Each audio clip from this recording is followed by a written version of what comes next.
I believe I love carving eggshells because of the challenge they pose. The fact that I can put the detail I can onto something that's as delicate as an eggshell.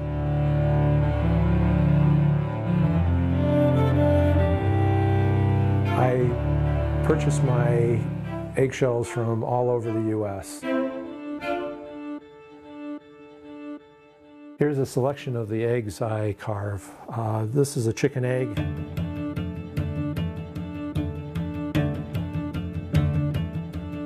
This is the emu, and that's one that's a layered shell.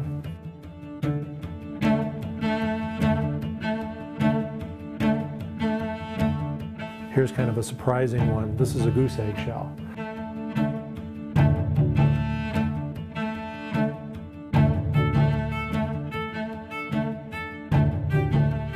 I'd say the one most fun to carve is the ostrich eggshell.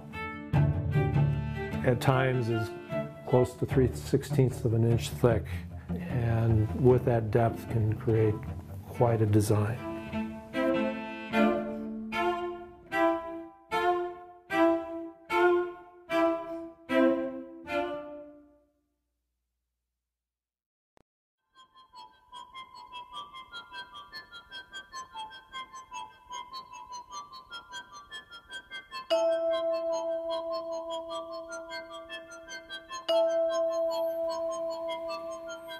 The primary tool I use is a high-speed engraver. It runs at about 300,000 RPM. It gives me the control I'm looking for to create the precision work that I do.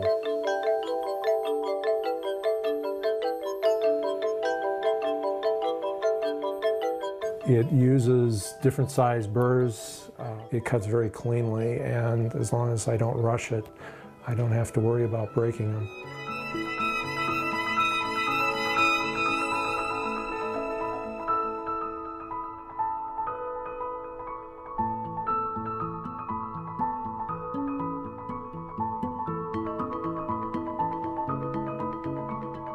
Carving the eggshell does take a tremendous amount of concentration, and I can't look away for a second because bad things happen. I have only one shot. I've got one eggshell, and the design I have has to be done on that eggshell.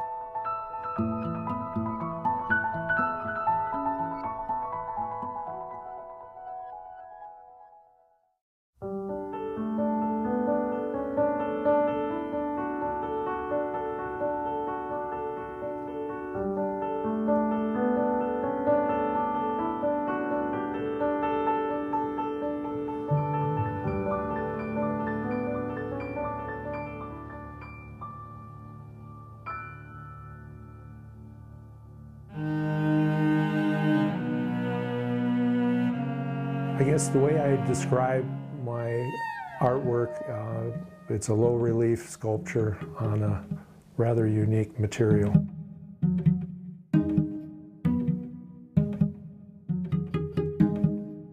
I'm not sure how art galleries deal with the eggshells as far as a media.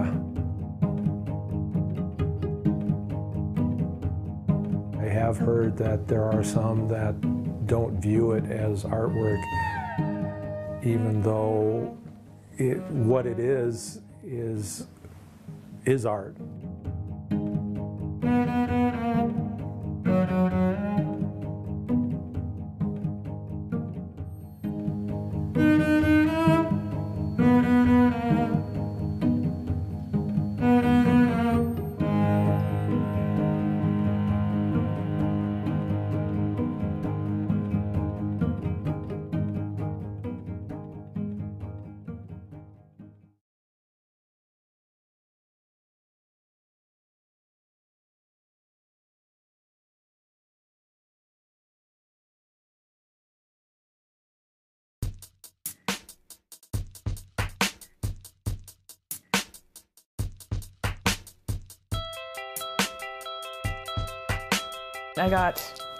I think altogether in my career of sending out letters, I've gotten hundreds of rejections, maybe even like at least 1,000 maybe, I don't know. There had been times where I took it really hard and I said I was not going to write anymore and I was just going to give up. At that time I was like, this is just, I have to keep doing this, and if this is just part of the game, then we'll just try something different. And I'll keep trying something different until I find something that works. So I've written, I think, 19 books now. I've sold, I think, over 1.5 million. Kind of stopped keeping track after I sold 1 million. Yeah, about 1.5 million. I'm Amanda Hocking, and I write books, mostly young adult books.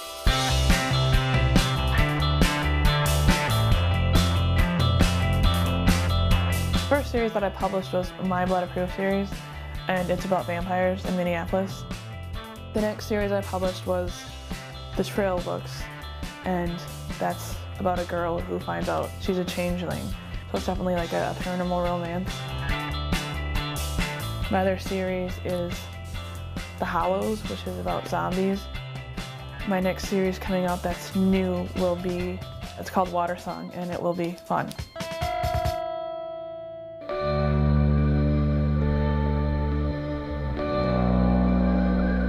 I am 27 years old. I live in Austin, Minnesota. I was born here and I've lived here most of my life. When I was a little kid, I was always telling stories. And then as soon as I could write, I was writing. Other kids were playing with each other and having fun and playing games, and I was usually off by myself, either reading or writing.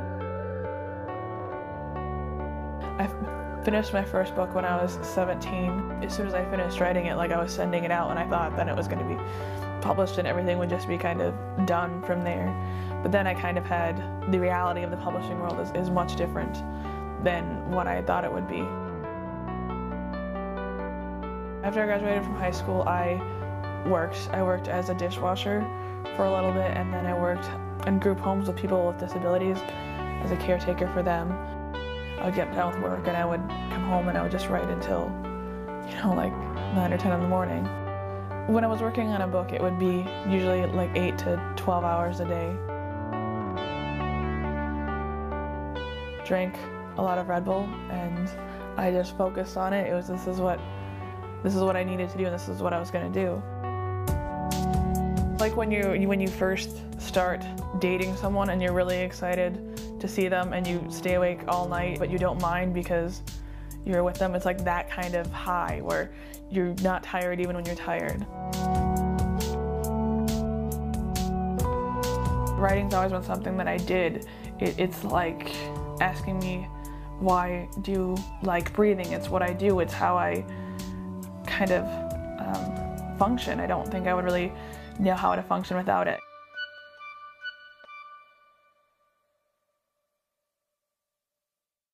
It was in early 2010. I read an article about somebody who had gotten one of their books was, I think, like #1 or in the top 10 in the Amazon Kindle store, and they had self-published. I decided to research more, and then eventually I decided I've tried everything I can think of trying, so I'll try self-publishing it, and worst comes to worst, nobody buys it, I'm out nothing. So then I tried it, and it kind of took off from there.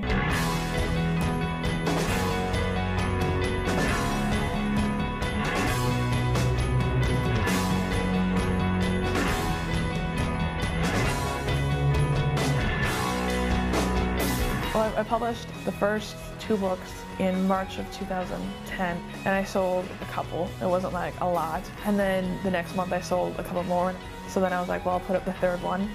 Each month it was like, I think 300 and then 500, and then in June it was several thousand, and it just really started to take off. And by the end of the summer, I was making more money in a day than I was making in a month at my day job. I kind of freaked out because it was just so insane. It was kind of hard to fathom that it was happening like that. But it was still, a good insane.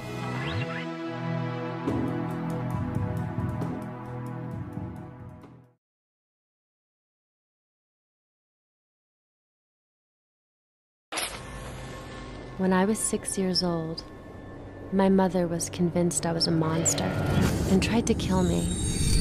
She's been locked up ever since.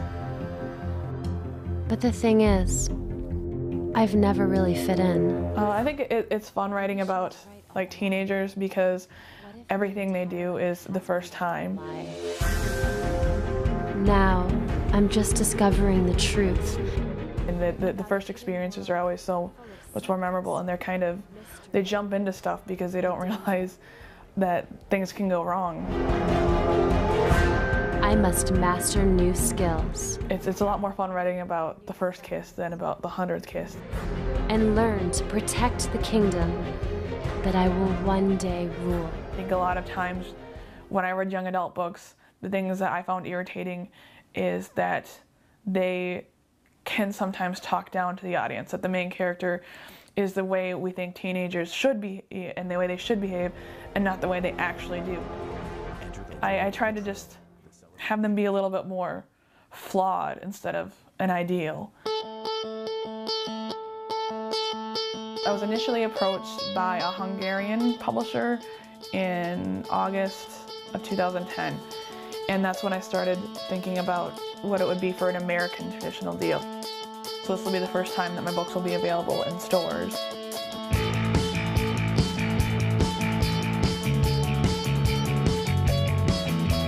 I think so, yes, definitely. Definitely I'm the biggest fan. There you go. Thank you for coming. It's been pretty amazing, pretty surreal. It hasn't quite caught up to me yet, I don't think, and her either. I mean, she's still Amanda, my daughter.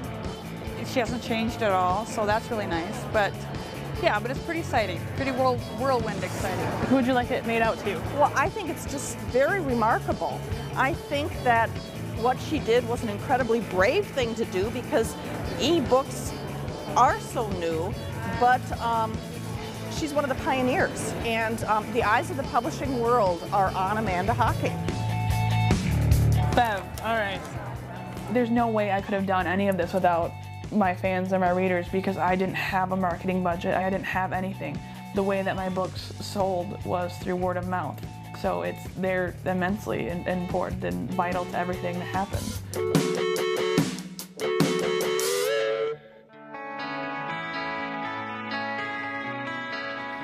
The biggest change is, I guess, that I don't have a day job, but my day-to-day life isn't that different. You know, I have the same friends. I live in the same town. So there's not big differences, except there's just there's a big relief of not having to worry about money as much. I don't know exactly how much money I made if I combine my deals and everything. I know it's in the millions. This is my Han Solo in carbonite, which is the first big thing that I bought. I'm drawn to, I think, everything that I wanted to have as a kid that I couldn't have. So I mean, that was, you know, not even a year ago that I couldn't afford to fix my car or buy a new car. So that's weird. I do kind of have freakouts where I think, well, what if this is just a flash in the pan thing, and there's a lot of me trying to figure out how to have career longevity as opposed to just being kind of a gimmick, the girl who self-published kind of thing. The one thing that I find kind of frustrating about it all, though, is everybody always focuses on the money and the sales, and I know that's kind of what makes my story interesting, but they kind of forget the fact that people had to like the books, otherwise they wouldn't have sold. It becomes a story about self-publishing and the economy and the changing times. And in the end, that's not what sold the book. What sold it is that somebody liked it. And while the medium is interesting, it's not the important thing. I think if you write a good book, no matter what the vehicle is, somebody will read it.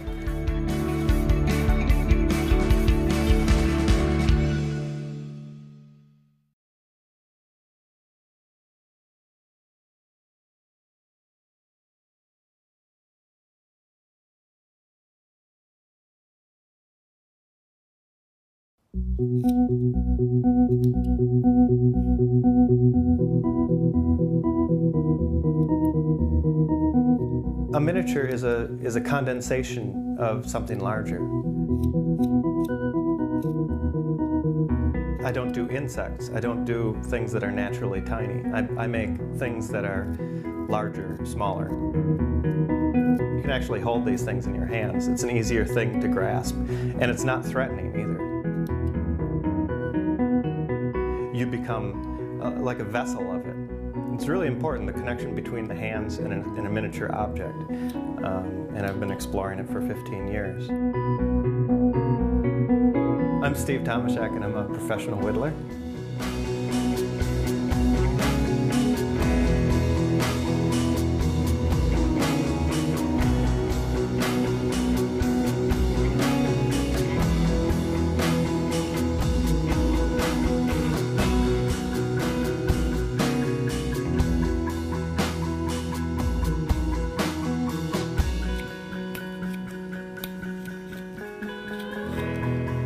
You know, no one grows up thinking they're going to be a whittler.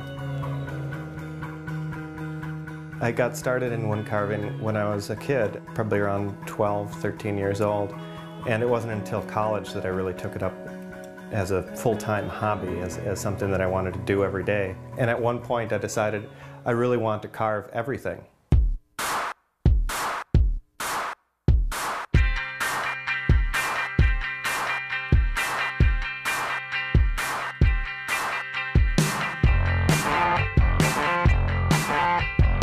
It wasn't until the third or fourth year of college that I actually started doing this every day.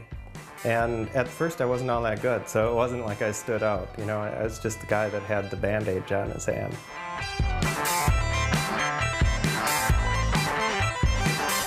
My carvings range in size from about 1/4 inch up to about 5 inches. I've probably made almost 10,000 carvings.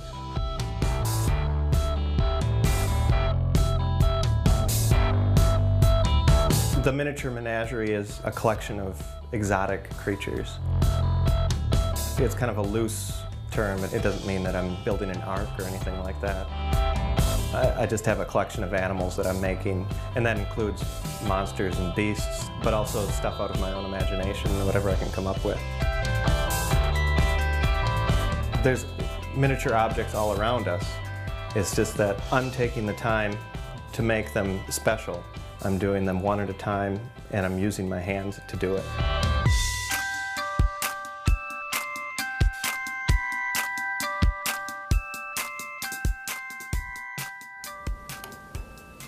You want to make sure that he's looking right at you. Whittling is usually the preserve of young kids and old men, and I just decided to fill in between. The artists that I draw on the most are cartoonists. I grew up with Dr. Seuss and Gary Larson in The Far Side, and I think I see that in my work.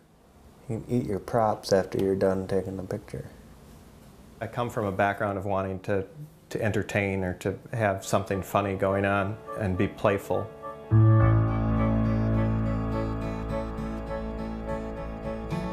Each carving that has turned out well, there's a lot of drawing behind it. There's a lot of practice. I'll draw a full page just of one animal, say, and just to get certain aspects of it right, how I want to see it, before I even cut out the wood.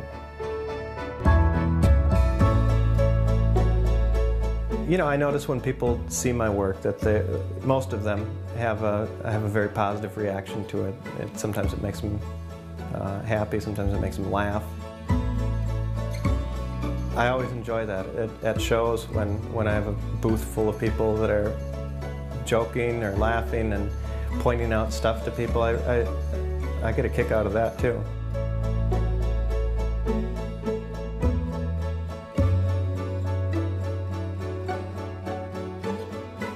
There's only so many pieces of artwork that you can hang over the couch or over the mantle. Some of my artwork, it's hung in bathrooms, and I don't care where it's hung as long as people are looking at it and it's making them happy. And that's what I get from customers. They come back and they say, well, this picture, I have it hanging here, and it makes me happy every time I look at it. See, this is a mustache.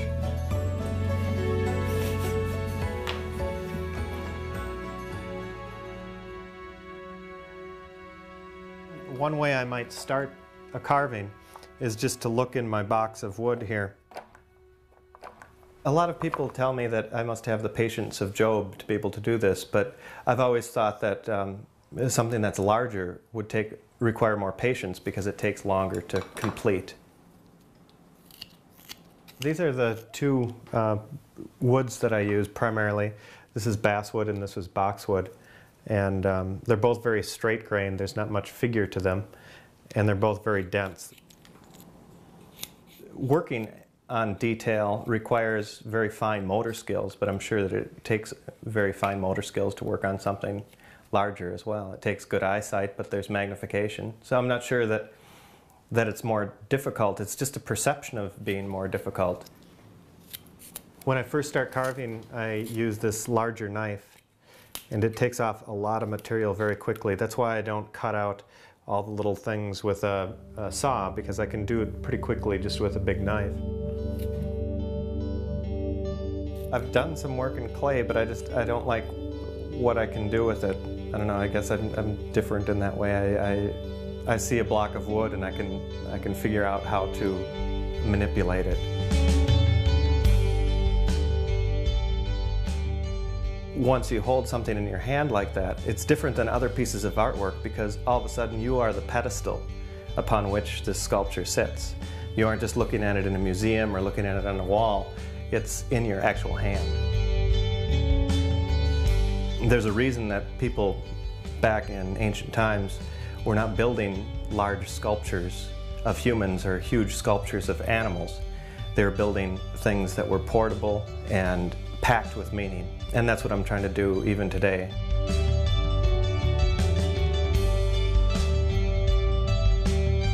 I feel the whole timeline of my craft behind me. At one point I have one foot in history and one foot somewhere else.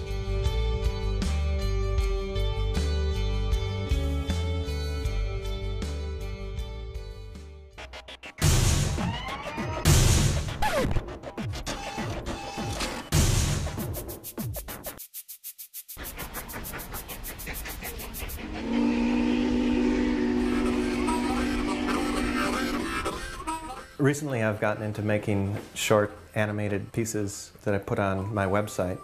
I've done about 6 movies so far. These are small things, they're like 30 seconds long, but they do take a lot of work. You have to make sure every picture is good and that they line up and that you don't mix stuff up in between. It's just been a fun thing to do.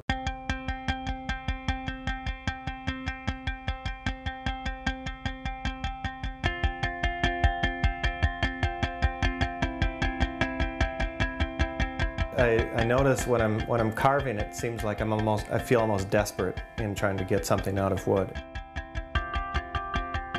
That challenge has a payoff because at the end, I'm the first person to see this thing having come out of wood.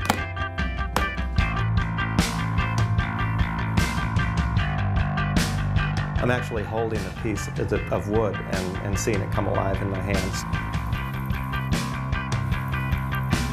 Carving is a lot like meditating. You can get into this zone, and especially in miniature, where you are almost in a different world. I can make almost anything that I can imagine.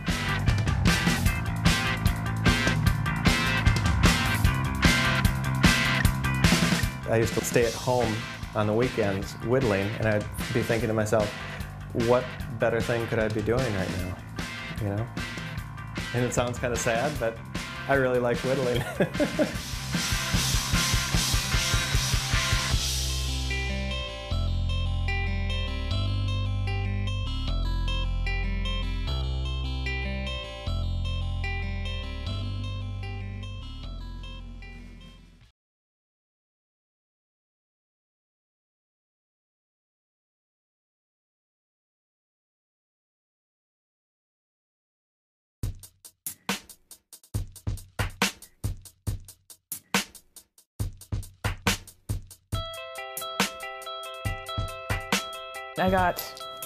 I think altogether in my career of sending out letters, I've gotten hundreds of rejections, maybe even like at least 1,000 maybe, I don't know. There had been times where I took it really hard and I said I was not going to write anymore and I was just going to give up. At that time I was like, this is just, I have to keep doing this, and if this is just part of the game, then we'll just try something different. And I'll keep trying something different until I find something that works. So I've written, I think, 19 books now. I've sold, I think, over 1.5 million. Kind of stopped keeping track after I sold 1 million. Yeah, about 1.5 million. I'm Amanda Hocking, and I write books, mostly young adult books.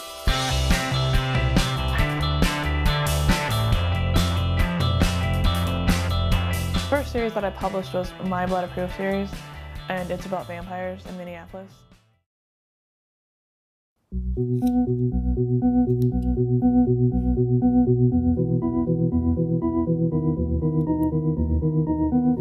A miniature is a condensation of something larger.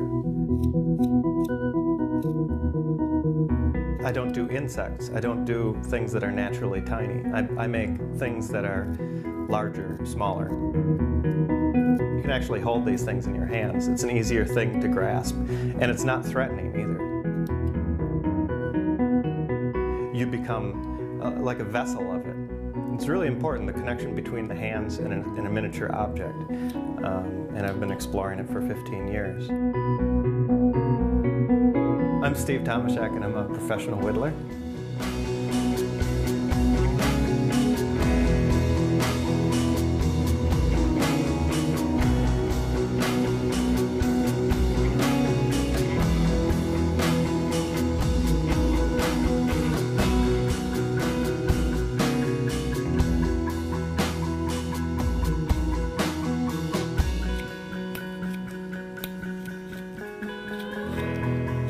You know, no one grows up thinking they're going to be a whittler.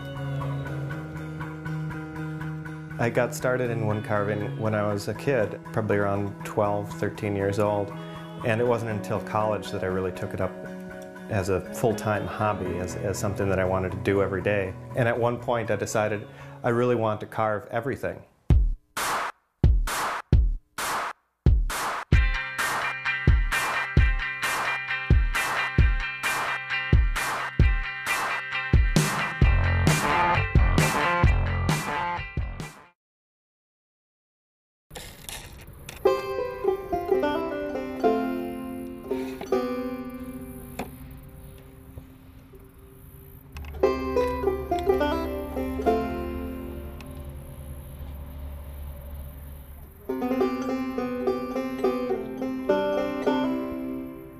I'm Brian Stewart. I'm a plein air painter.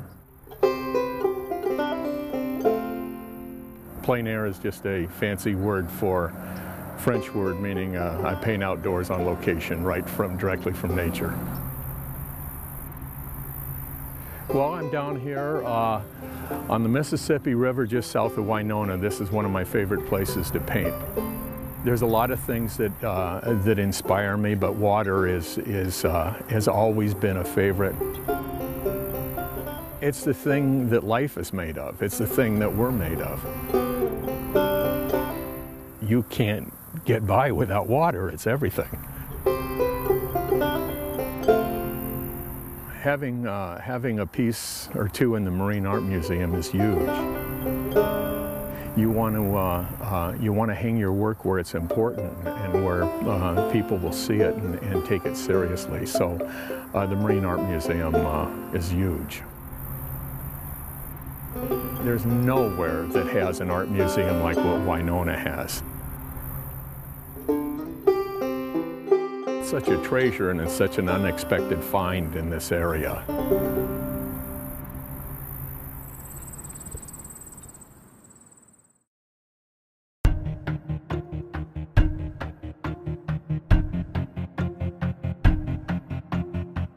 Museum audiences differ dramatically. One person might go for this reason, another might go for that reason. I think no longer do people necessarily in younger generations go to see a specific work of art, but younger generations are interested in meaningful and authentic experiences. You can take music, for example, and how music is traded as a commodity and it's digital now. But what you're losing there is the authenticity in the actual object, which makes the object more valuable. This object has value because it was created with passion and with sincerity and attention to detail. It's all a part of an experience of visiting a museum.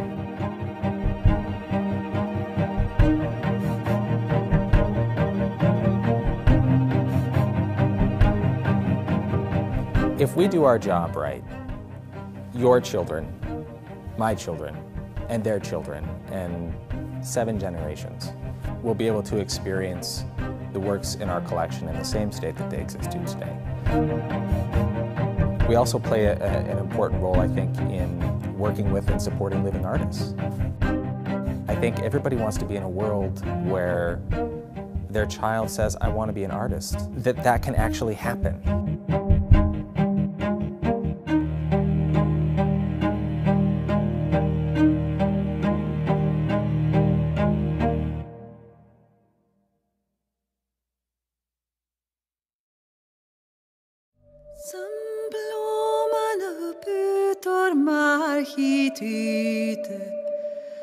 Som äppli fram ut på kvisten skyter.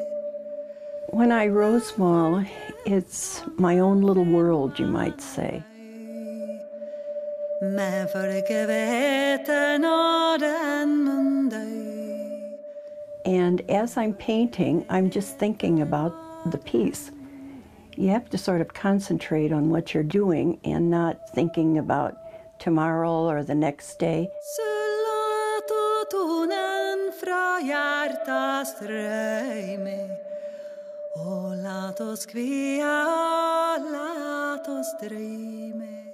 I enjoy and have a love for rosemalling because of the color, and when I see a piece, the excitement, and you paint something and the next week you're on something else, and it's never the same.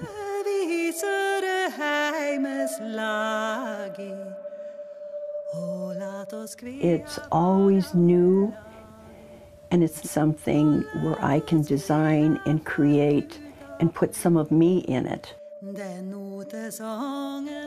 I hope I'm helping to preserve the Norwegian culture.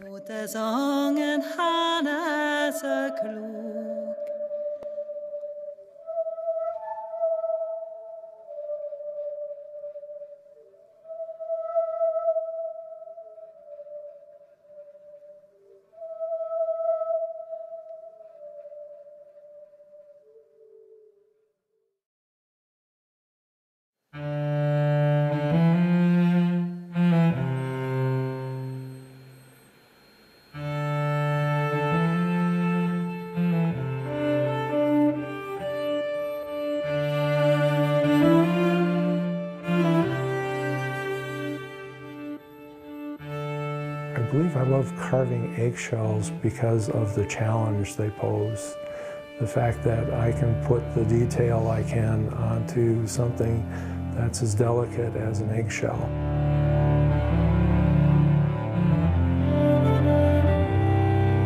I purchase my eggshells from all over the U.S. Here's a selection of the eggs I carve. This is a chicken egg.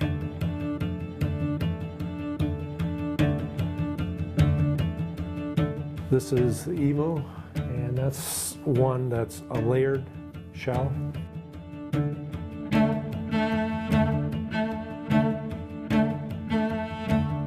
Here's kind of a surprising one. This is a goose egg shell.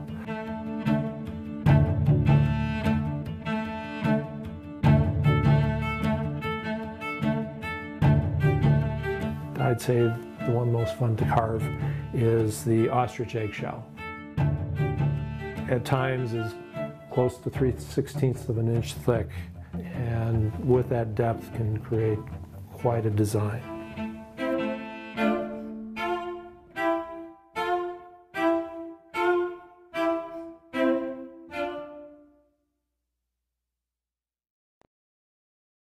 I'm Elena Mercurio, and I'm a fashion designer.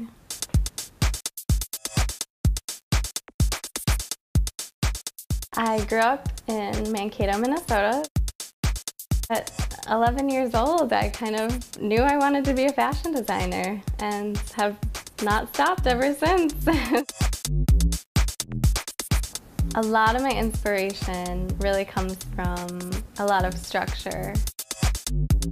I find that just the most exciting, to try and take the flat piece of fabric and make it strong and structured. A lot of architecture is really inspiring to me. Making innovative and trend-setting pieces that nobody's seen before is just exciting. When I see my clothing being worn by others, I kind of want them to turn heads.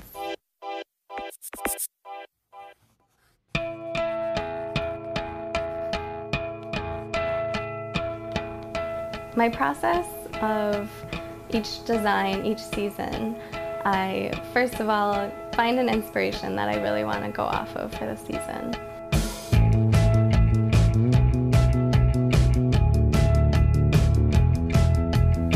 And I really research that pretty extensively and just start sketching.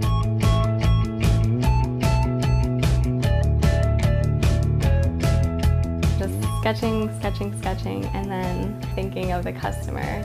And she'll probably want a top with this bottom, and she wants maybe a couple more dresses probably to see in this collection. And so I edit into something that, okay, this looks like a good season of outfits that someone would want to wear. After I design all my pieces, then I take the muslin, which you start out with. It's just kind of a nice draping fabric.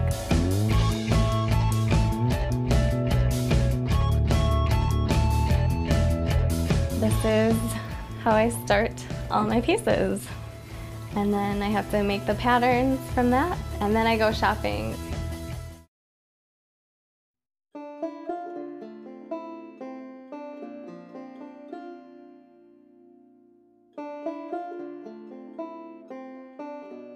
A love of wood. I have a love of the wood and the woods.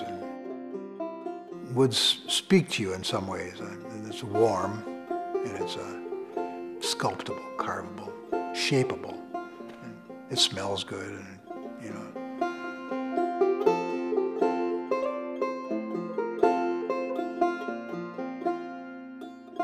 When I'm working, I'm happy. I'm happy because my mind is completely occupied, my hands are occupied.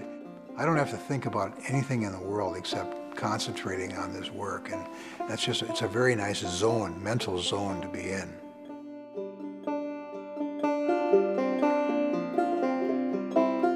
In many ways, I think you could say that it's a dialogue. It's a dialogue between me and my work.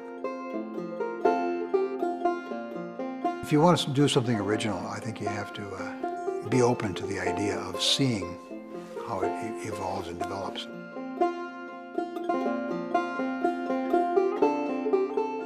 It's kind of like a curse. You've got this piece, and you've got to decide, you know, either you ignore it or you move forward and make something out of it. And I'm not sure what's going to happen with it, but I've got a general idea where I'm going. But I couldn't tell you how it's going to look in the end, but I want to be happy with it. And my motivation and the way I approach the work is really a confusing mystery.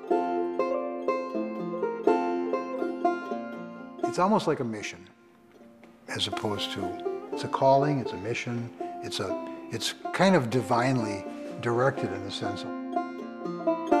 It's kind of a spiritual relationship.